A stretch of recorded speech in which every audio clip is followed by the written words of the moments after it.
लोकसभा चुनाव संपन्न हो चुके हैं, लेकिन एक बार फिर सबकी नज़रें दौसा पर टिक गई है, क्योंकि दौसा में एक बार फिर राजनेताओं का मेला लगने वाला है। और क्यों मेला लगने वाला है ये बताएंगे, क्योंकि 11 तारीख को स्वर्गीय राजेश पायलट की 24वीं पुण्यतिथि है। और जिस तरीके से राजस्थान में लोकसभा चुनाव का परिणाम आया है, उसके बाद में ऐसा माना जा रहा है कि दौसा में राजनेताओं का मेला लगेगा, क्योंकि कल 11 जून को सचिन पायलट और राजस्थान के बड़े बड़े नेता दौसा पर पहुंचेंगे। हमारे साथ डीसी बैरवा जी हैं, इनसे सीधी बात करके प्रधान जी, किस तरह की तैयारी है और जिस तरीके से परिणाम आए आपकी बार लोकसभा चुनाव में, तो क्या लगता है आपकी बार किस तरह की तैयारी, कितने लोगों के आने की संभावनाएं हैं?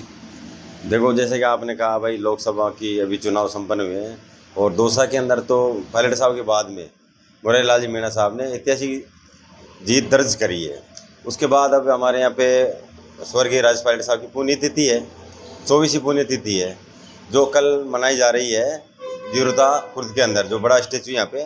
पहले ये प्रोग्राम एक जो प्रार्थना सभा के रूप में, सर्व समाज की प्रार्थना सभा के रूप में इसको पायलट साहब की याद में मनाया जाता है। जो पहले बंडाना स्टेचू पे थी, अब उसको प्रोग्राम में थोड़ा जगह थोड़ा कम होने की वजह से अब की बार यहाँ जो जीरुता का जो बड़ा स्टेचू है उसके ऊपर इसका आयोजन किया जा रहा है, जो करीब 10 बजे सम्मानीय सचिन पायलट साहब, हमारे दौसा के जो सांसद साहब हैं, अन्य सांसद साहब हैं, पायलट साहब की पूरी टीम है, दिल्ली के केंद्रीय नेता भी इसके अंदर पहुंचने का अनुमान है।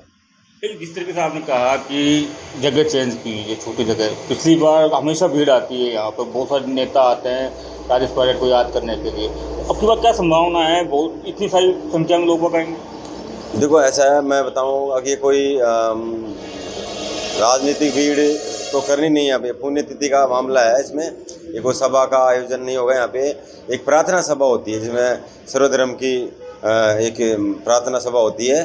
और मैं मानता हूँ कि जो भीड़ तो स्वाभाविक एक चुनाव अभी निकले हैं यहाँ से, और राजस्थान के अंदर एक मैं मानूँ कि ऐतिहासिक मानता हूँ मैं, क्योंकि कई बार हम 25 ही 25, उससे पहले 25 लोकसभा की सीटें खो चुके थे। पायलट साहब के पूरे राजस्थान के अंदर प्रभाव है, और मैं मानता हूँ कि पूरे राजस्थान के अंदर जो पायलट साहब के जितने भी टिकट थे, ये पायलट साहब जहाँ प्रचार करने आए, मैं मानूँ राजस्थान के अंदर वहाँ करीब पूरी सीटें हमने एक दो को छोड़ के, एक दो कहीं कम मार्जिन से ज़रूर हम रह गए, जैसे हमें बड़ा दुख भी है।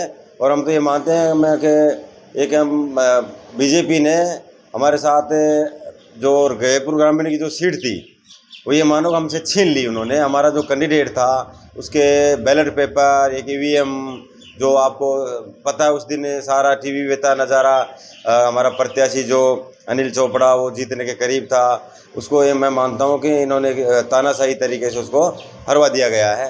आप रिश्ते के देख, लेकिन वही बात है, इसकी सबकी नज़रें दौसा पर टिक गई कि सचिन पायलट आएंगे, प्रभाव रहे, तो सबकी नज़र सचिन पायलट पर टिक गई है कि क्या डिसीजन लेंगे, क्योंकि लोकसभा चुनाव है, कद भी काफ़ी बढ़ गया, पहले भी बढ़ा हुआ था। लोग बाग एक कह सकते हैं कि एक बड़ा प्रभाव है पूर्वी राजस्थान में भी, और आपकी बार पूर्वी राजस्थान में सुपर साफ हो गया है, तो नेता तो आएंगे। हाँ, जो स्वाभाविक है। देखो, सचिन पायलट का तो वैसे भी क्रेज़ है, ये राजेश पायलट साहब के किसान नेता के किसान पुत्र हैं, और इनका दौसा से तो बहुत बड़ा लगाव रहा है, क्योंकि दौसा से सांसद रहे हैं, इनकी माँ सांसद रही है, स्वर्गीय राजेश पायलट साहब सांसद रहे हैं। तो जब भी सचिन पायलट साहब दौसा के अंदर आते हैं तो स्वाभाविक बातें हैं। अगर दौसा के लोग तो, दौसा के नेता, दौसा के जो भी हमारे किसान भाई, वो तो पायलट साहब को देखने या पायलट साहब को सुनने ज़रूर आते हैं। ये तो पायलट साहब की पुण्यतिथि का मामला है, राजेश पायलट साहब की, जो उनकी याद में हर साल हम 11 जून को यहाँ पे पुण्यतिथि मनाते हैं। और आपको पता है, देखो, सचिन पायलट साहब एक किसान नेता के साथ साथ राजस्थान के एक बड़े नेता, मैं मानूँ राष्ट्रीय नेता, जो भी राष्ट्रीय इनको महासचिव बनाया है। और हमने देखा है कि इन्होंने पूरे इंडिया के अंदर करीब 100 सभाएँ इन्होंने करियर में, ज़्यादातर इनको एक क्षेत्र छोड़ के जहाँ इनको प्रभारी बनाया था वहाँ पे हम ज़रूर माइनस में रहे। बाकी जहाँ ये लोग ये गए हैं वहाँ पे हमने, और विशेष तौर पर राजस्थान में तो मैं सचिन पायलट साहब की देन ही मानता हूँ। क्यों गहलोत साहब का तब क्रेज़ का आपको पता लग ही गया, कि गहलोत साहब के जब खुद ही बेटा चुनाव हार गया, तो मैं श्रेय किसी अन्य नेता को नहीं देकर ओनली मैं सचिन पायलट को हम देना चाहेंगे। उसके साथ साथ हमारे यहाँ पे जैसे बड़े नेता, एक बार राहुल गांधी जी भी आए, हमारे प्रियंका गांधी जी भी यहाँ पे आई, तो मैं मानता हूँ सचिन पायलट साहब का वास्तव में कद बड़ा भी है और वो वास्तव में नेता है। आपके फादर बहुत क्लोज थे राजेश पायलट के, तो जिस दिन एक्सीडेंट हुआ था बंडाना में, और कैसा माहौल था यहाँ? देखो उस दिन मेरे को पता है 11 जून 5 बजे के आसपास बंडाना के अंदर जब ये सिंगल रोड हुआ करता था तो एक बस के द्वारा माननीय पायलट साहब का एक्सीडेंट हुआ। पायलट साहब खुद गाड़ी चला रहे थे, उसके अंदर हमारे पूर्व विधायक महेंद्र जी साथ में थे, हमारे अभी जो वर्तमान में जिला अध्यक्ष राम जी लाल जी और साहब है वो उन्हीं की गाड़ी में थे। उनके साथ जो कमांडोज थे, एक कमांडोज की वहाँ डेथ हो गई थी। और स्वर्गीय राजेश पायलट साहब का भी मैं मानता हूँ कि हम जब पहुँचे तो पायलट साहब एक जिनको चौकड़ी बोलते हैं, जो साइड किनारे जो गड्ढे होते उस टाइम पे उनमें उनकी गाड़ी गिरी हुई थी, वो भी वहीं पे थे और वो लंबे लंबे सांस ले रहे थे।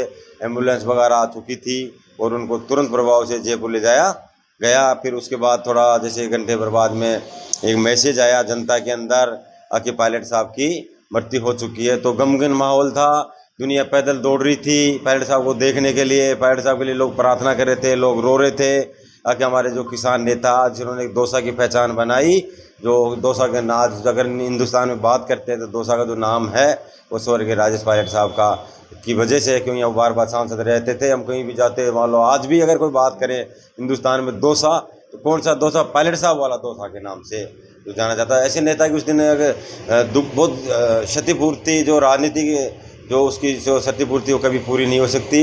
उनकी जगह सचिन पायलट साहब उभर के आए हैं, वो उनके पदचिन्हों पे चल रहे हैं। और तो मैं मानता हूँ ये पायलट साहब स्वर्गीय पायलट साहब जो उस दिन हुआ 11 जून को, वो हमारे दौसा के लिए, पूरे देश के लिए और राजनीति के लिए एक बहुत क्षतिपूर्ति है। वो क्षतिपूर्ति है जो क्षतिपूर्ति कभी पूरी नहीं हो सकती। तो ये थे डीसी प्रधान जो लगातार जो प्रोग्राम है 11 जून का उसका पूरी देख रेख कर रहे हैं। और जिस तरीके से डीसी प्रधान ने कहा कि किस तरह का माहौल था जिस दिन एक्सीडेंट हुआ था, वो आज भी लोगों के मन में तरोताज़ा है। संदीप मीणा, दौसा, राजस्थान तक।